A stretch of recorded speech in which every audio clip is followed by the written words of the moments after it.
Hello, I'm here with Alex Kinmont, who is the Chief Executive Officer of Milestone Asset Management.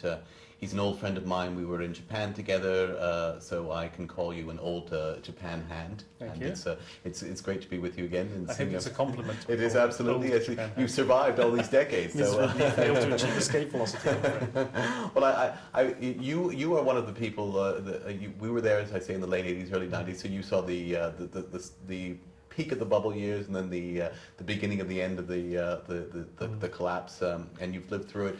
There is a tendency to view Japan through this prism as the lost decades. Not as one lost decade, but 2 or 3 lost decades. And I think that's an oversimplification. I was wondering what your thoughts were on this, having experienced it directly. Yes, it's extremely difficult to get the correct tone of voice to describe what has happened. Looking just at the numbers, real GDP per capita performance has not been poor. On the other hand, nominal GDP per capita performance has been desperately poor. And it's an open question in my mind as to whether people really experience their economic lives in nominal terms or real terms. Obviously, for economists, the real is more important than the nominal. But I suspect for the government, for instance, that collects tax revenue in nominal terms, or for people who are paid wages in nominal terms, the nominal is more important. And the tragic fact is that since 1997, the economy in Japan has not grown in nominal terms. So I think that real nominal question is at the heart of some of the difficulty that one finds in adequately describing what has gone on. The post-2009 period is, as a type, different from the pre-2009 period. So if we were going to segment the last 22 years, we would say 1990 to 1996 was a more or less normal post-bubble experience. 97 to 2009, by contrast, something went badly wrong, and Japan became the first developed country since the Great Depression to experience prolonged deflation.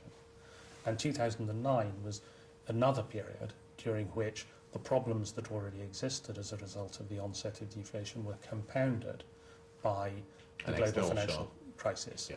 And that's what's led to the reaction that we've seen now in the form of Abenomics. But I don't think one can, despite all of the adjustments to the presentation that one must make to adequately to take into account the fact that real per capita GDP performance has not been that poor, one must also note that as time has gone on, the social consequences of the economic troubles of the last 2 decades have become more and more severe. Let me explore that a little bit further. The 3 phases, as you say, I was over there for the early part of the post-bubble period, and as you suggest, I think it was fairly typical, and we've seen it in the US as well, the private sector deleveraging, the public sector re-leveraging. And then I think the mistake to which you alluded, there was one of them was the massive increase in the consumption tax, which in some respects echoes the mistakes being made by the Europeans in regard to their embrace of fiscal austerity. It had a very adverse impact, and then of course the Asian financial crisis exacerbated that. Absolutely. So the mistakes are the identifiable policy mistakes, of course identifiable only with hindsight, are the increase of the consumption tax, which became effective on April the 1st of 1997. A very bad April Fool's Day joke. Absolutely, precisely at the wrong time, given what was occurring in the rest of Asia. And then that's the fiscal policy mistake, the onset of austerity. And as you're quite right to say, that echoes badly with what is going on in Europe right now. And then there's a series of monetary policy mistakes. The first one was to raise interest rates in 2000.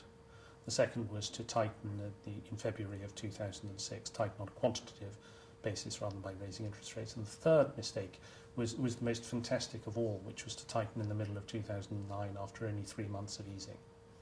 And it's the combination of that initial fiscal mistake and succeeding monetary policy mistakes that left Japan in so desperate a condition when the global financial crisis hit in 2009. And then, as you say, that's led to the political reaction of Abenomics. And to me, it's fascinating because the historical base of the LDP, which is Abe's party, has been the pensioners, older Japanese. They've got adverse demographics. And here is a person who has been calling for an explicit 2% inflation target, and the very people who have been, I guess, the biggest beneficiaries of this deflation voted en masse for him. So that's a very odd conundrum for me.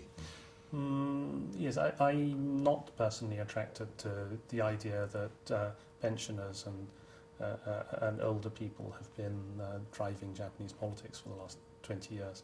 Seems to me that the real beneficiaries of the last 20 years was what we can, for simplicity, call the salaryman class, whether that's in the public sector or in the private sector. So public officials, private company managers, and all of whom benefit from either most of cast iron employment protection, mandatory retirement, decent post-retirement provision, and critically rising nominal wages, because the wage system is seniority based.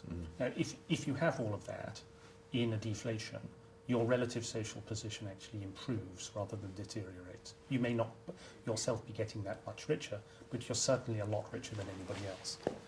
And the LDP has always been a split personality party. I mean, the old joke about the LDP is it's neither liberal nor democratic nor a party. But the LDP has encapsulated within itself the tendency, a big business tendency and a small business tendency. And it seems to me that one of the best ways of explaining what has happened in purely domestic terms, and there are geopolitical aspects to it, but in purely domestic terms, is that the small business tendency inside the LDP just said, I'm sorry, enough is enough. You've got to reflate the non-big business segment of the economy. So in a sense, we had one set of distributional policies for the last 20 years.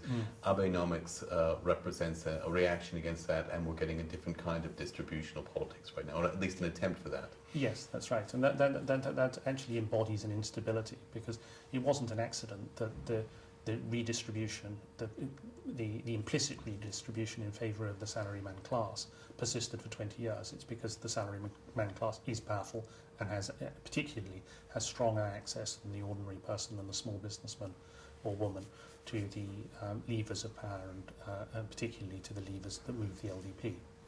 So there is a risk in Abenomics that for some reason at some point in time, instead of the small business tendency, which has always been within the LDP driving policy, we go back to the big business tendency driving policy, and that would drive it back in the direction of austerity. So at the moment, it's unclear as to how far this can go. I'm personally hopeful, but one has to acknowledge the instability. Given that you have had this shift, relative shift in political power, what do you think drove that? Because it does seem to me that the salaryman class still is fairly prominent, and I think it's interesting from the perspective of the US, where you still have a financial class which is very powerful and still controlling policy, and yet Japan, you had this powerful salaryman class as you described, and yet finally there was a sufficient political reaction against it, and policy has shifted. What do you think drove that? I think it's a number of factors.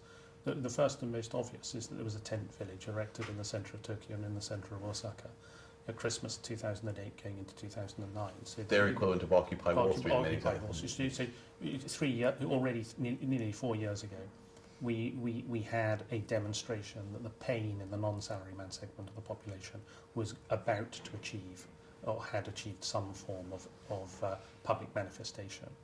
So that was the kick-off. The second thing was that it is just purely electoral, that in the late 2009 election, the population very clearly voted in the direction of expansionary policy, embodied at that time in the DPJ that was elected, which was not the DPJ, by the way, that governed, but the DPJ that was elected was was elected on the basis of monetary and fiscal expansion.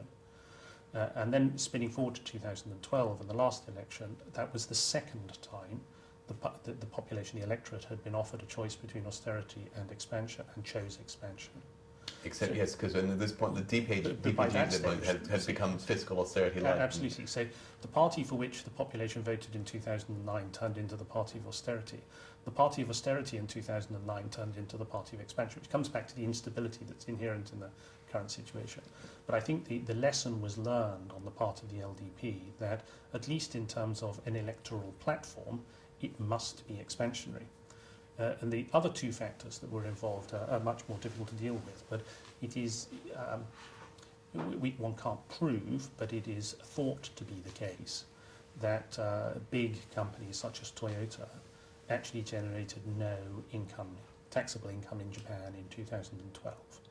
I mean, that just can't happen. So there was a fragmentation within the big business tendency within the LDP. Some groups saying, 75 yen to the dollar, I'm sorry, this is impossible, and requiring a more expansionary policy mix. And the government realising that only if there were an expansionary policy mix could they generate any tax revenue. That was one thing. And the final aspect of it, and why we got the change when we did, was the Senkaku Islands. That the change to expansionary policy embodies a national determination not to become a colony of China. And to go back to the question of tax revenues, there is a view out there, and I know we've discussed it before. Let's just, for want of a better term, we'll call it the Kyle Bass view. That we get this massive collapse in Japanese bond yields because this expansion ultimately engenders this Weimar-style hyperinflation. You're not in sympathy with that view, I think it's fair to say. We think it rests on a misapprehension of fiscal dynamics. I'm